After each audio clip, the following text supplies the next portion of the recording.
ডাকসু নির্বাচনে লড়তে যাচ্ছে ছাত্রলীগ, ছাত্রদল, কোটা আন্দোলনকারীদের সহ 9টি প্যানেল। মঙ্গলবার শেষ দিন পর্যন্ত এসব সংগঠনের পক্ষে ডাকসুতে 237টি এবং 18টি হল সংসদের জন্য 594টি মনোনয়নপত্র জমা পড়েছে। যাচাই বাছাই শেষে আজ প্রাথমিক প্রার্থী তালিকা প্রকাশ করা হবে। মনোনয়নপত্র জমা দেওয়ার শেষ দিনে সরগরম ছিল ক্যাম্পাস। প্রার্থীরা নিজ নিজ হলে মনোনয়নপত্র জমা দেন। হলে সহাবস্থান না থাকার অভিযোগ করলেও সব সংগঠনই নির্বাচনের পরিবেশ নিয়ে সন্তুষ্ট বলে জানিয়েছে। এদিকে নির্বাচন থেকে সরে দাঁড়িয়েছে ছাত্রলীগের মনোনয়ন বঞ্চিতদের অংশটি। বিশ্ববিদ্যালয় কর্তৃপক্ষ জানিয়েছে সকাল 8টা থেকে দুপুর 2টা নয়, ভোটার যতক্ষণ থাকবে ততক্ষণই ভোট গ্রহণ চলবে।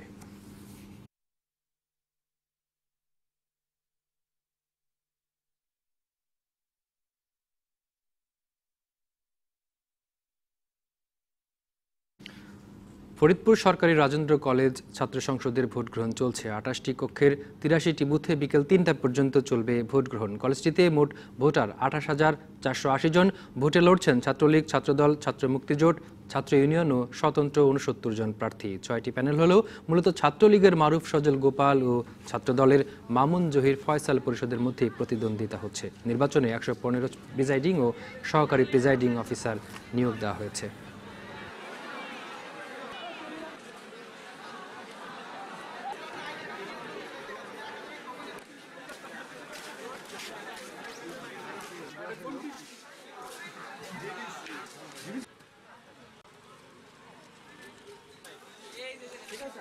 ডিবিসি সংবাদে আরও থাকছে, সংস্কারপন্থীদের দমনে কঠোর জামায়াত, তরুণদের নিয়ে নতুন দল করার চিন্তা সাবেক নেতাদের।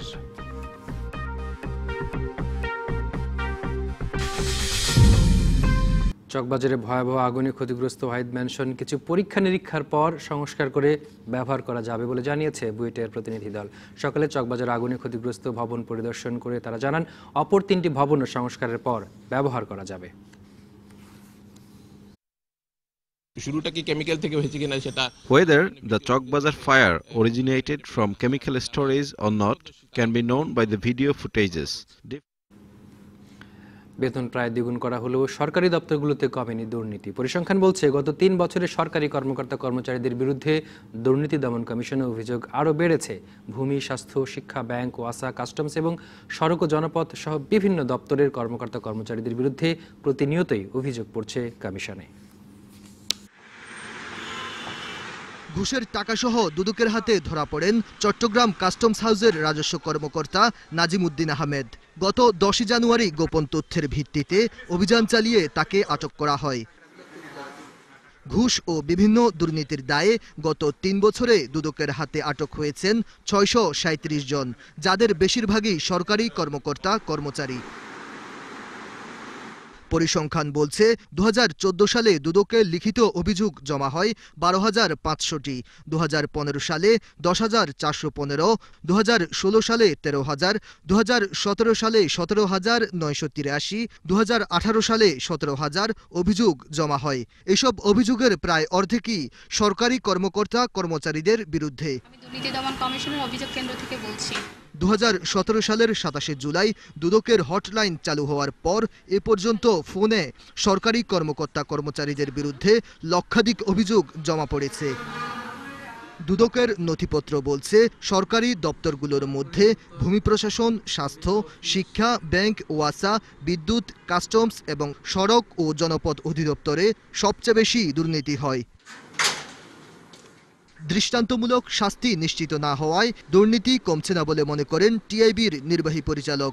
এই ধরনের খাতগুলোকে আগে চিহ্নিত করে সেখানে দৃষ্টান্তমূলক পদক্ষেপ গ্রহণ করতে হবে, যে সেখানে চুনুপুটিকে ধরার একটা প্রচেষ্টা করে কোনো লাভ নাই।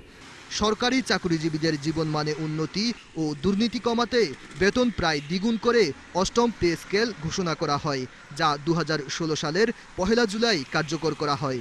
তারপর যারা দুর্নীতি করছেন তারা স্বভাবদোষেই করছেন বলে মনে করেন দুদক কমিশনার। 123 ভাগ বেতন বৃদ্ধি, এই বিষয়গুলো যদি মনে রাখা যেত তাইলে আমার মনে হয় 5 বছরের দুর্নীতি দেশ পুরোপুরি মুক্ত হয়ে যাওয়ার কথা ছিল।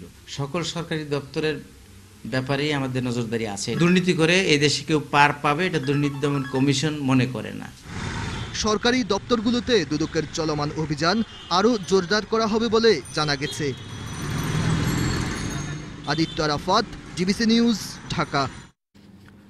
ঢাকার 2 সিটিতে ভোটকাল। আনিসুল হক মারা যায়। উত্তর সিটির মেয়র পদে উপনির্বাচন এবং নতুন 36টি ওয়ার্ডে কাউন্সিল পদে ভোট গ্রহণ হবে।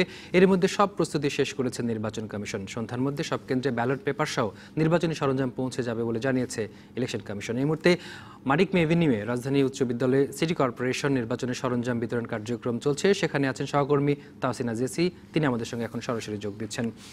জেসি, জানাবেন যে নির্বাচনী সরঞ্জাম বিতরণের সর্বশেষ কি পরিস্থিতি?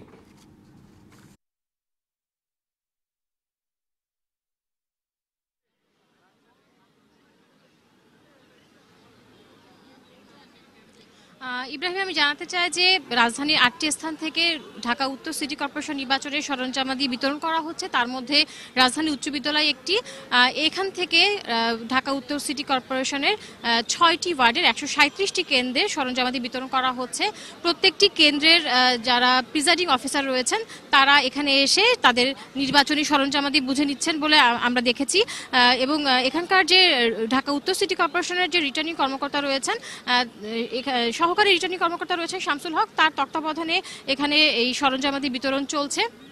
এবং প্রত্যেকটি কেন্দ্রের প্রিজাইডিং অফিসার যারা আছেন তারা এসে লিস্ট দেখে তাদের লিস্ট তালিকা থেকে তাদের নাম খুঁজে এবং সেখান থেকে তাদের নির্বাচনী সরঞ্জামাদি বুঝে নিচ্ছেন। এসব সরঞ্জামাদির মধ্যে আমরা দেখেছি যে স্বচ্ছ ব্যালট বাক্স, ব্যালট পেপার, প্যাড, সিল, অমোচনীয় কালি সহ অন্যান্য প্রয়োজনীয় উপকরণ রয়েছে। এবং এইসব উপকরণ প্রিজাইডিং কর্মকর্তারা পুলিশ পাহারায় তাদের নিজ নিজ কেন্দ্রে নিয়ে যাবেন। আপনারা দেখতে পাচ্ছেন যে এই মুহূর্তে রাজধানী উচ্চ বিদ্যালয়ে প্রচুর ভিড় দেখা যাচ্ছে। বেলা 12টা থেকে এখানে নির্বাচনী সরঞ্জামাদি বিতরণ শুরু হয়েছে এবং এখন পর্যন্ত চলছে। তারা বলছেন যে আশা করছেন তারা বিকালের মধ্যে এই নির্বাচনী সরঞ্জাম বিতরণ শেষ হবে। আপনারা জানেন যে ঢাকা উত্তর সিটি কর্পোরেশনের কেন্দ্র রয়েছে 1295টি এবং দক্ষিণ সিটি কর্পোরেশনের যে নতুন 18টি ওয়ার্ডে ভোট গ্রহণ হবে সেখানেও কেন্দ্র রয়েছে 235টি। এবং আগামীকাল এই কেন্দ্রগুলোতে ভোট গ্রহণ অনুষ্ঠিত হবে এবং প্রায় ঢাকা উত্তর সিটি কর্পোরেশনের প্রায় 30 লাখের বেশি ভোটার তাদের ভোটাধিকার প্রয়োগ করবেন। ইব্রাহিম। জেসি, অনেক ধন্যবাদ আমাদের সঙ্গে যোগ দেওয়ার জন্য। সিটি ইলেকশনের আরও খবর। ঢাকার 2 সিটিতে ভোটকাল। আনিসুল হক মারা যায়। উত্তর সিটির মেয়র পদে উপনির্বাচন এবং নতুন 36 ওয়ার্ডে কাউন্সিল পদে ভোট গ্রহণ চলবে। এরই মধ্যে সব প্রস্তুতি শেষ করেছে নির্বাচন কমিশন। সন্ধ্যার মধ্যে সব কেন্দ্রে ব্যালট পেপার সহ নির্বাচনী সরঞ্জাম পৌঁছে যাবে বলে জানিয়েছে ইসি। ভোট নির্বিঘ্ন করতে রাজধানীতে নিরাপত্তায় থাকছে আইনশৃঙ্খলা বাহিনীর 50,000-এর বেশি সদস্য।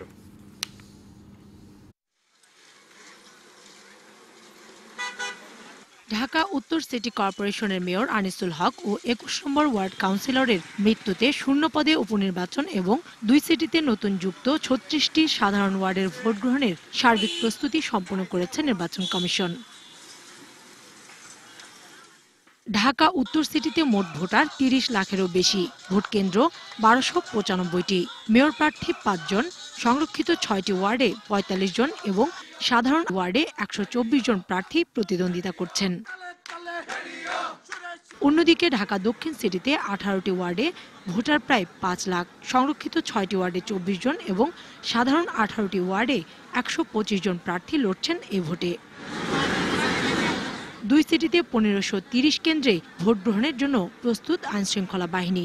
ঢাকা উত্তর সিটিতে নিরাপত্তায় কাজ করবে পুলিশ আনসার ভিডিবির 45টি দল, র্যাবের 27টি টিম ও 25 প্লাটুন বিজিবি। নির্বাহী ম্যাজিস্ট্রেট থাকবেন 45 জন। আর দক্ষিণ সিটিতে পুলিশ আনসার ভিডিবির 15টি, র্যাব এর 9টি এবং 6 প্লাটুন বিজিবি মোতায়েন থাকছে। কোনো কেন্দ্রে সহিংসতা হলে প্রয়োজনে ভোট বন্ধ করে দেওয়ার হুঁশিয়ারি দিয়েছেন রিটার্নিং কর্মকর্তা। আমরা যদি দেখি যে আইন শৃঙ্খলা বা অন্য কোনো কিছুর যদি আমাদের নির্বাচনের প্রতিকূলে অনুকূলে যদি না থেকে যদি কোনো রকম কোনো ঘটনা ঘটে তাহলে আমরা একেবারে কেন্দ্র বন্ধ করে দেব। আমরা দরকারি একটা কেন্দ্রে আমরা একবারে থেকে 2বার, প্রয়োজনে 3বার ভোট নিব, কিন্তু নির্বাচন আমরা বলতে পারি যে ইনশাল্লাহ 100% সুষ্ঠু, অবাধ ও নিরপেক্ষ হবে। ভোটের দিন 2 সিটিতে ছুটি ঘোষণা করা হয়েছে। এছাড়া 27শে ফেব্রুয়ারি মধ্যরাত থেকে 24 ঘন্টার জন্য যান চলাচলে নিষেধাজ্ঞা আরোপ করেছে নির্বাচন কমিশন। তবে আন্তঃজেলা সড়কে বাস ও অন্য যানবাহন চলবে। নির্বাচনী এলাকায় মোটরসাইকেল চলাচল 1 মার্চ সকাল 6টা পর্যন্ত বন্ধ থাকবে। কাউসার চৌধুরী কুমু, ডিবিসি নিউজ, ঢাকা। সংবাদে একটা বিরতি নিচ্ছি, সঙ্গেই থাকুন। স্বাধীনতা বিরোধী ভূমিকার জন্য ক্ষমা চেয়ে নতুন নামে দল গঠনের দাবিতে সোচ্চার সংস্কারপন্থীদের দমনে কঠোর অবস্থান নিয়েছে জামায়াতে ইসলামের নেতৃত্ব। এরই মধ্যে মজলিসে শুরার সদস্য মুজিবুর রহমান মঞ্জুকে বহিষ্কার করা হয়েছে। অন্যদের সতর্ক করে জামায়াত বলেছে, বিশৃঙ্খলা তৈরি করলেই ব্যবস্থা। তারপরও তরুণদের নিয়ে নতুন দল গঠনের চিন্তাভাবনা করছেন জামায়াতের সাবেক নেতারা। বিরোধিতা করি। ৭১-এ বাংলাদেশ বিরোধী ভূমিকার জন্য ক্ষমা না চাওয়ার কারণ দেখিয়ে সম্প্রতি জামায়াতে ইসলামী থেকে পদত্যাগ করেন ব্যারিস্টার আব্দুর রাজ্জাক। মানবতা বিরোধী অপরাধীদের অন্যতম এই আইনজীবীকে অনুসরণ করে পদত্যাগ করেন বিভিন্ন ইউনিটের দায়িত্বপ্রাপ্ত বেশ কজন। পরে এই ধারার অন্যতম নেতা মজলিসে শুরা সদস্য মুজিবুর রহমান মঞ্জুকে বহিষ্কার করে জামায়াত। পাশাপাশি সকল দায়িত্বশীল ব্যক্তিদের জরুরি চিঠি পাঠিয়ে সতর্ক করা হয়েছে। তারা তো মনে করছে যে আমরা বিশৃঙ্খলা সৃষ্টি করছি, তো তারা যদি মনে করে বিশৃঙ্খলা সৃষ্টি করছি, তাহলে দলের শৃঙ্খলা রক্ষা করা তো তাদের দায়িত্ব। তা আমি মনে করি যে যারা যেটা বিশ্বাস করে অথবা তারা যেটা বলতে চায় সেটারই প্রতিফলন। এটা একটা নতুন করে একটা স্বপ্ন দেখার বিষয়। এই নতুন করে স্বপ্ন দেখার বিষয়ে যারা বিরোধিতা করছেন, আমি খুবই দুঃখিত যে হয় তারা সিনসিয়ারলি করছেন অথবা তারা না বুঝে করছেন। বহিষ্কৃত হলেও জামায়াত শিবিরের সংস্কারপন্থী তরুণদের নিয়ে নতুন দল গঠনের পরিকল্পনার কথা জানিয়েছেন তিনি। নতুন রাজনীতির একটা সম্ভাবনা তৈরি হয়েছে, যারা এই সমস্ত দীর্ঘসূত্রিতার বিতর্কের অবসান ঘটাবে। আমি সেই বিতর্কের অবসান ঘটিয়ে মানুষের চাওয়ার জায়গাগুলোতে, বাংলাদেশের যে সম্ভাবনার জায়গাগুলো আছে, সেই সম্ভাবনাগুলোর জায়গার একটা রাজনীতির উন্মেষ উত্থানের সম্ভাবনা দেখতে পাচ্ছি। সেই উন্মেষ উত্থানের জন্য আমি কাজ করব। তবে কি জামায়াতে ভাঙন দেখা দিতে পারে? দৈনিক নয়া দিগন্তের নির্বাহী সম্পাদক মনে করেন, দলের উপর নেতৃত্বের কঠোর নিয়ন্ত্রণ থাকায় ভাঙনের সম্ভাবনা কম। এই দলের ভাঙার ইতিহাস নেই কথা বলবো না, তবে তুলনামূলকভাবে অন্যান্য দলের থেকে অনেক কম। সেই ক্ষেত্রে আমার মনে হয় এই ঝুঁকি কেউ নিতে চাইবেন না, যে জামায়াতকে ভেঙে দেওয়া। তবে জামায়াতের মধ্যে তৈরি হওয়া সংকট সহসা কাটছে না বলেও মনে করেন বিশ্লেষকরা। Nadim Mahmud, DBC news, Dhaka. দেশের অখণ্ডতা রক্ষা ও জাতির যে কোনো প্রয়োজনে সেনাবাহিনী সদস্যদের সর্বোচ্চ ত্যাগ স্বীকারে প্রস্তুত থাকার আহ্বান জানিয়েছেন সেনাপ্রধান জেনারেল আজিজ আহমেদ। সকালে চট্টগ্রাম আর্টিলারি সেন্টার ও স্কুলে সেনাবাহিনীর গোলন্দাজ রেজিমেন্টের কালার প্রদান অনুষ্ঠানে তিনি এই আহ্বান জানান। এ সময় সেনাপ্রধান আরও বলেন, সেনাবাহিনী সার্বভৌমত্ব রক্ষার পাশাপাশি দুর্যোগ মোকাবেলায় আর্থসামাজিক উন্নয়নে অবদান রাখছে, যার ধারাবাহিকতা ভবিষ্যতেও অব্যাহত থাকবে। এর আগে সেনাপ্রধান বিভিন্ন ফিল্ড রেজিমেন্টাল আর্টিলারি ও 38 air defence regiment artillery colour প্যারেডে অংশ নেন। এছাড়া ইউনিটগুলোর মাঝে রেজিমেন্টাল পতাকা তুলে দেন সেনাপ্রধান।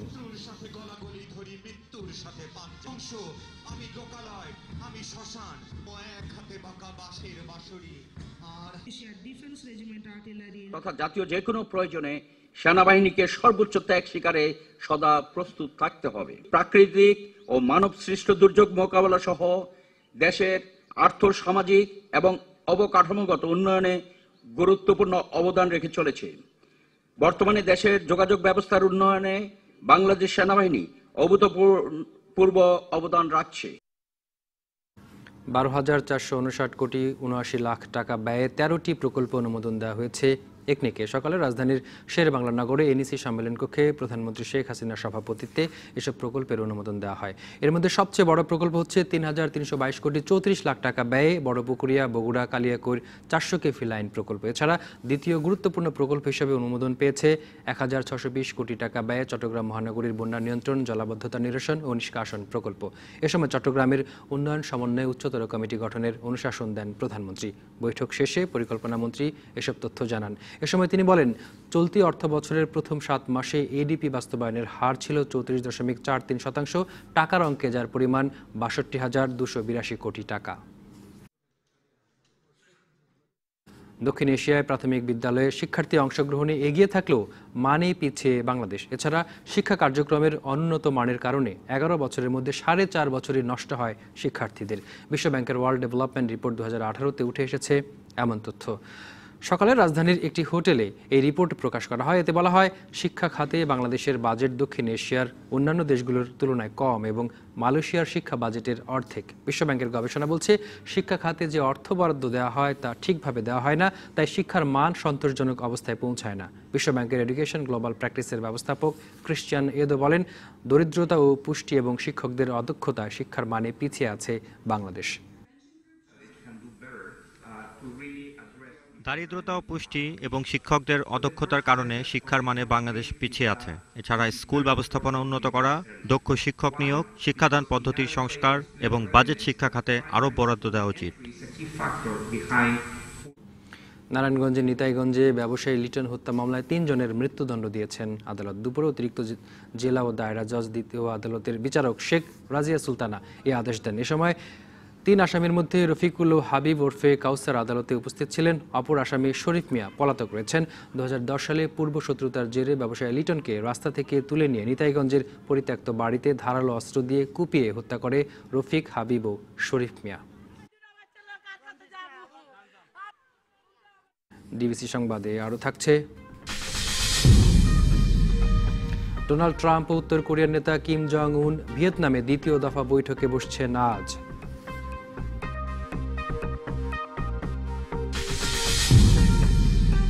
একটি বা দুটি নয়, 6টি গুরুত্বপূর্ণ উন্নয়ন প্রকল্প পরিচালক হিসেবে কাজ করছেন একজন কর্মকর্তা। অথচ প্রধানমন্ত্রীর অনুশাসন ছিল কেউ একটির বেশি প্রকল্পের প্রকল্প পরিচালক হতে পারবেন না। কিন্তু এই নিয়ম তোয়াক্কা করছে না সড়ক পরিবহন ও মহাসড়ক বিভাগ।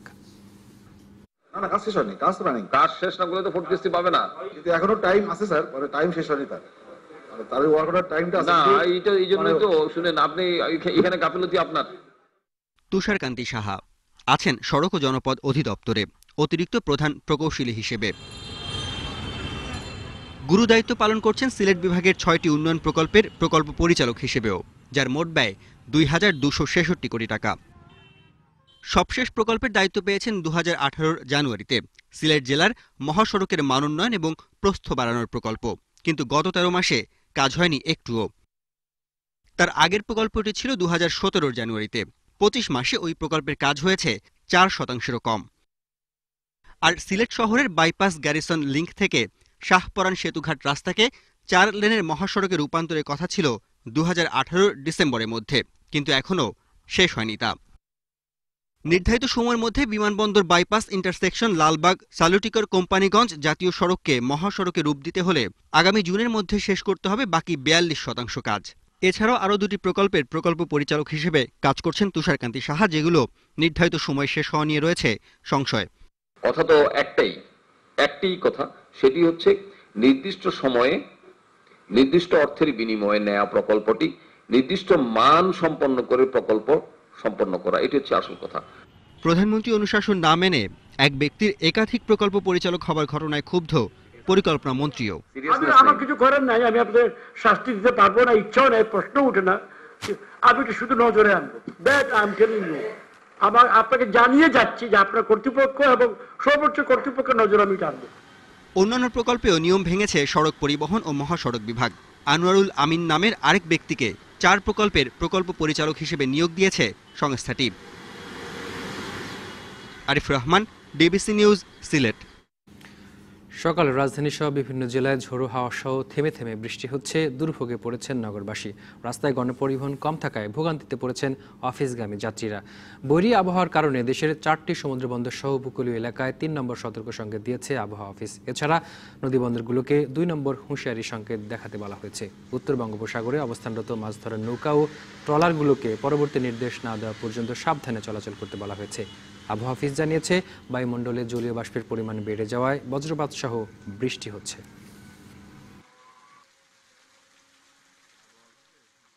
দেশের অনেক স্থানে এই বজ্র মেঘ সহ এবং কোথাও কোথাও ঝোড়ো হাওয়া সহ এই বৃষ্টিপাত হতে পারে এবং সেই সাথে 2-1 জায়গায় কিছু জায়গায় আর কি বিচ্ছিন্নভাবে শিলাবৃষ্টি হতে পারে। মাঝারি ধরনের ভারী থেকে ভারী বর্ষণও হতে পারে।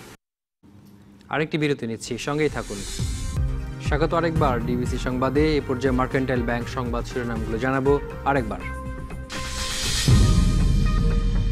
দুটি ভারতীয় বিমান ভূপাতিত করার দাবি পাকিস্তানের। দিল্লির নাকচ, পাকিস্তানি বিমান বিধ্বস্তের দাবি।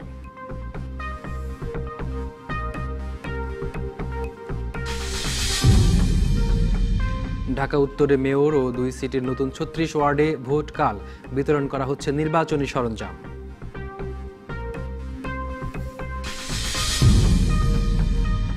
ডাকসু নির্বাচনে লড়ছে 9টি প্যানেল। মনোনয়নপত্র যাচাই বাছাইয়ের পর আজ প্রার্থী তালিকা প্রকাশ।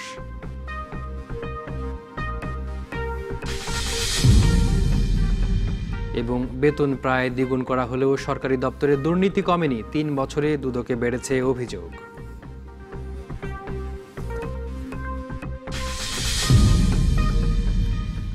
কিশোরগঞ্জের হোসেনপুর পৌর এলাকায় সড়কের মাঝখানে রয়েছে বেশ কয়েকটি পল্লী বিদ্যুতের খুঁটি। এতে যানবাহন চলাচলে একদিকে যেমন অসুবিধা হচ্ছে, অন্যদিকে প্রায়ই ঘটছে দুর্ঘটনা। পৌর কর্তৃপক্ষের অভিযোগ, খুঁটি অপসারণে বেশ কয়েকবার আবেদন করা হলেও পল্লী বিদ্যুৎ সমিতি কোনো পদক্ষেপ নেয়নি।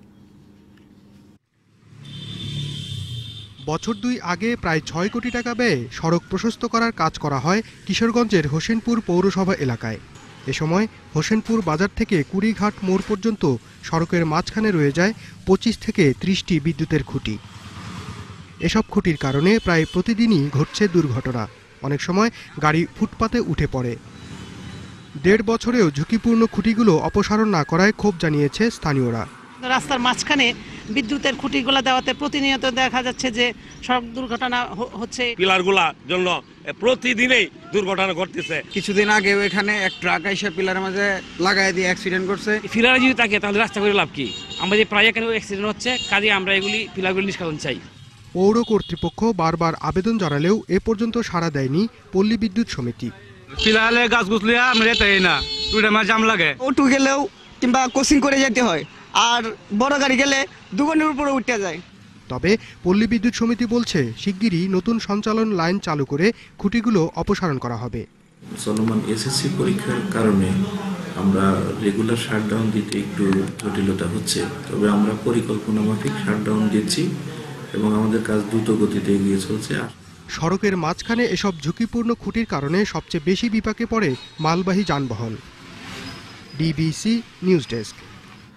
পাবনার নগরবাড়ি ঘাট সংলগ্ন হরিনাথপুর গ্রামে প্রায় 60 বছর ধরে বাস করছে 3 শতাধিক হিন্দু পরিবার। তাদের চলাচলের জন্য রয়েছে একটি মাত্র রাস্তা, আর সরকারের নির্দেশের তোয়াক্কা না করেই বন্ধ করে দেওয়া হয়েছে পথটি। এতে বিপাকে পড়েছে শত শত মানুষ।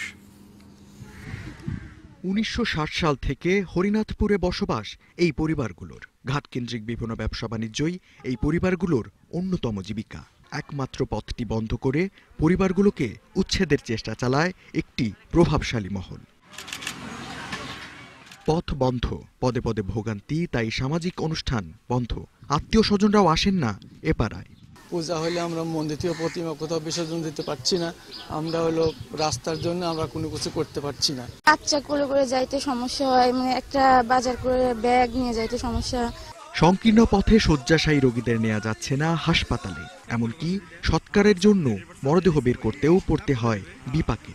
এই রাস্তার জন্য আমার যারা শ্বশুরকে আমরা ডাক্তার দেখাতে নিয়ে যাবে পারি না। লাশটাকে যে অবস্থায় নিয়ে যায়, কি অবস্থা, মানে পা ধরে টানিয়ে বাই করার মতন বাই করে।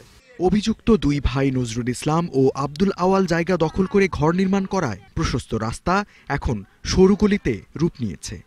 বাজার সবকিছু তো এখান থেকে আমাদের এই রাস্তা দিয়ে আসতে হয়, আমাদের আর অন্য কোনো তো রাস্তা নাই। সরকারি খাস জায়গা দখল করে 2টা ঘর এই পাশে তুলে এই মানুষগুলোকে মানবতার জীবনযাপনের বিপর্যয়ের মধ্যে ফেলে দিচ্ছেন। দ্রুত সমাধানের আশ্বাস ইউপি চেয়ারম্যান ও জেলা প্রশাসকের। যারা ঘর করেছে তাদের সঙ্গে আমার কথা হয়েছে, একটা বিকল্প রাস্তা করার চিন্তা ভাবনা আমাদের আছে। জায়গাও আমি দেখছি যাতে মানুষজন চলাচল করতে পারে, সেই পদক্ষেপ আমরা নেব। আসলে খুব অমানবিক বিষয়। যারা জমি ছাড়েনি তাদের বুঝিয়ে তাদের কাছ থেকে নেবো, যদি না হয় বিকল্প আমরা রাস্তা বের করার চেষ্টা করব, কারণ এভাবে একটা মানুষজন এভাবে থাকতে পারে না। যাতায়াত সমস্যা সমাধানের পর তাদের মানবতর জীবনের অবসান হবে, এমনটাই প্রত্যাশা এই অঞ্চলের বাসিন্দাদের। DBC news desk. স্বামী শিবানন্দের বয়স 123 বছর হলেও গিনেস বুকে প্রবীণতম ব্যক্তি হিসেবে উল্লেখ করা আছে জার্মানির গুস্তাভ জেরেনেথের কথা, যার বয়স 113 বছর। তবে এ নিয়ে মাথা ব্যথা নেই স্বামী শিবানন্দের। এই বয়সেও দিব্যি মানবতার সেবায় কাজ করে যাচ্ছেন তিনি। স্বামী শিবানন্দের বয়স 123 বছর হলেও গিনেস বুকে প্রবীণতম ব্যক্তি হিসেবে উল্লেখ করা আছে জার্মানির গুস্তাভ জেরনেথের কথা, যার বয়স 113 বছর। তবে এ নিয়ে মাথা ব্যথা নেই স্বামী শিবানন্দের। এ বয়সেও দিব্যি মানবতার সেবায় কাজ করে যাচ্ছেন তিনি। 1896 সালে হবিগঞ্জের চুনারঘাটে জন্ম স্বামী শিবানন্দের। 6 বছর বয়সে বাবা মা মারা গেলে তাকে তখনকার অখণ্ড ভারতের বারাণসীর সাধু সন্ন্যাসীদের কাছে দিয়ে দেন স্বজনরা।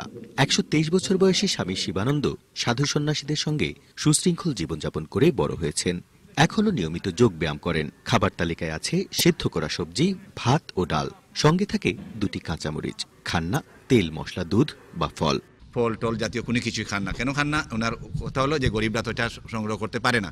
যোগাসনটা করেন এবং আধ্যাত্মিক উন্নতির জন্য যে জব ধ্যান করেন। অ্যাপোলো হাসপাতাল কলকাতা এবং অ্যাপোলো হাসপাতাল চেন্নাই, এরা দুজনেই ওকে 3 দিন ধরে টেস্ট করেছেন। করার পরে বলেছেন ওনার সমস্ত কিছু নর্মাল আছে, sugar normal, pressure normal. Kolkata বিশ্ববিদ্যালয় থেকে গ্র্যাজুয়েশন ও এমবি ডিগ্রি লাভ করেন শিবানন্দ। পরে যুক্তরাজ্য থেকে FRCS এবং মনোরোগ বিষয়ে পিএইচডি করেন। পুরো জীবন কাটিয়েছেন অসহায় মানুষদের সেবা আর নৈতিকতা বিকাশের কাজে। তার কোনো বিদ্যার গৌরব নাই, তিনি সেটা কোনোদিনই বলতে চান না, এবং তার জীবনের একমাত্র উদ্দেশ্য শান্তিময় পৃথিবী হোক। আয়ু বহুত কম, কিন্তু বাসনা বহুত। এই বাসনাগুলো পূর্ণ হচ্ছে না, তাই আমাদের মনে অশান্তি, ফ্রাস্ট্রেশন, ডিপ্রেশন আসছে। ক্ষুধার নাম নিয়ে থাকতে হবে, এইভাবেই চলতে, আর কোনো উপায় নেই। যতদিন যায় বাড়বেই, অশান্তি বাড়তেই থাকবে। সিলেটে প্রভু শ্রী শ্রী জগৎবন্ধু সুন্দর আশ্রমের আয়োজনে স্বামী শিবানন্দের সিলেট পরিক্রমা অনুষ্ঠানে যোগ দিতে এখন বাংলাদেশে রয়েছেন তিনি। Pratyush Talukdar, DBC news, Sylhet. সারা দেশের 1.5 শতাধিক পরিবেশক পরিবারের অংশগ্রহণে সাভারের ফ্যান্টাসি কিংডমে নিটল নিলয় গ্রুপের ফ্যামিলি ডে অনুষ্ঠিত হয়েছে। অনুষ্ঠানে নিটল নিলয় গ্রুপের ব্যবস্থাপনা পরিচালক আব্দুল মাসাবির আহমদ প্রধান অতিথি, নিটল ইলেকট্রনিক্সের প্রধান নির্বাহী অরূপ কুমার চাকি সহ অনেকেই উপস্থিত ছিলেন। দিনভর নানা আয়োজনের পর সারা দেশের সেরা পরিবেশকদের মাঝে পুরস্কার বিতরণ করা হয়। বিকেলে বর্ণাঢ্য সাংস্কৃতিক অনুষ্ঠানের পর রাফেল ড্রয়ের মধ্য দিয়ে শেষ হয় এবারের আয়োজন। সংবাদে নিচ্ছে আরেকটি বিরতি, সঙ্গেই থাকুন। মার্কিন প্রেসিডেন্ট ডোনাল্ড ট্রাম্প ও উত্তর কোরিয়ার নেতা কিম জং উন দ্বিতীয় দফা বৈঠকে বসছেন আজ। ভিয়েতনামের হ্যানয়ে স্থানীয় সময় সন্ধ্যায় বৈঠক ও নৈশভোজে অংশ নেওয়ার কথা রয়েছে তাদের। তবে ট্রাম্প ও কিমের আনুষ্ঠানিক বৈঠক হবে আগামীকাল। গতকাল সকালে কিম এবং সন্ধ্যায় ট্রাম্প ভিয়েতনামে পৌঁছান।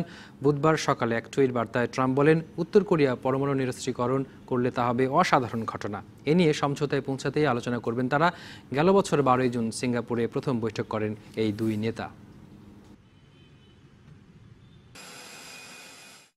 এবার জানাবো এস আলম গ্রুপ খেলার খবর।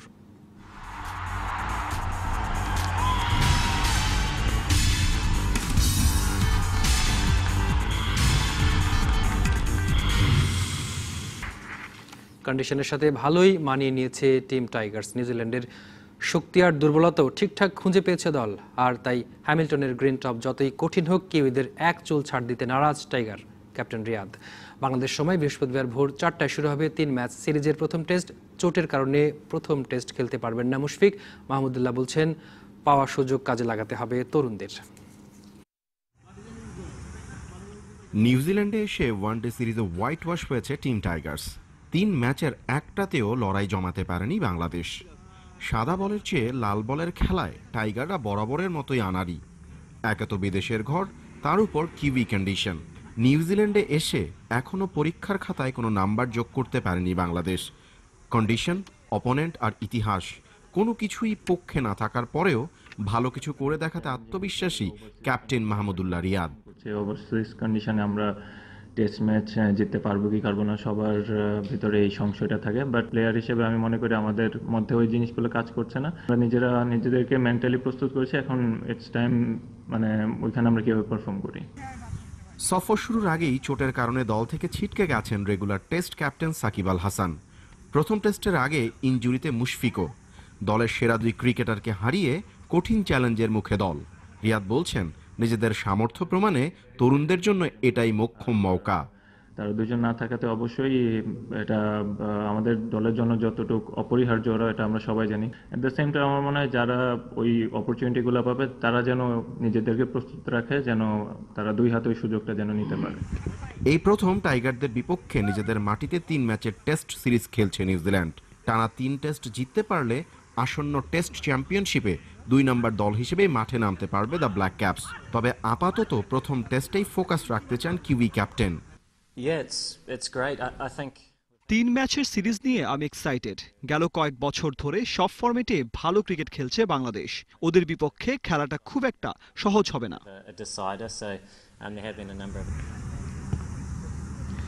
বিশ্বকাপের আগে 3 ম্যাচ টেস্ট সিরিজের যৌক্তিকতা নিয়ে প্রশ্ন থাকতে পারে, তবে কোনো প্রশ্ন বা সংশয় নেই ক্যাপ্টেন মাহমুদুল্লাহ রিয়াদের মনে।